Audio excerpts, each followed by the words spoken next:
اللہ کی راہ بظاہر کانٹوں سے تو بھری ہے، مگر در حقیقت اطمینان اور سکون کی دولت سے بھری پڑی ہے۔ جو شخص اپنے دوست کو برے کاموں سے نصیحت کے ذریعے باز نہیں رکھ سکتا، وہ دوستی کے قابل نہیں۔ امید کبھی نہ چھوڑنا، کل کا دن آج سے بہتر ہوگا۔ دنیا کے سبھی لوگ خوبصورت ہیں، بدصورتی تو ہمارے رویوں اور سوچ میں ہے۔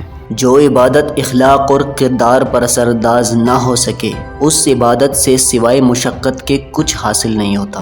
غصہ ایک خنجر ہے جو انسان اپنے ہی پیٹھ میں گھونپ دیتا ہے۔ دوسروں کی خطاؤں پہ اپنے آپ کو سزا دینے کا نام غصہ ہے۔ خود کا مقابلہ کسی سے نہ کرو، آپ جیسے بھی ہو بہترین ہو۔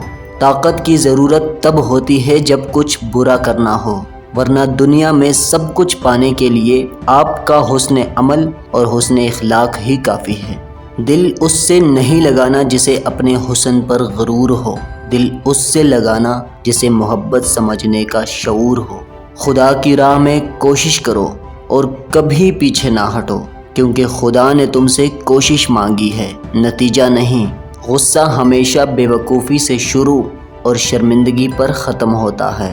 جب کوئی خدا سے کسی کے سکھ کے لیے دعا مانگتا ہے تو وہ دعا کسی اور کے حق میں قبول ہونے سے پہلے دعا مانگنے والے کے حق میں قبول ہو جاتی ہے۔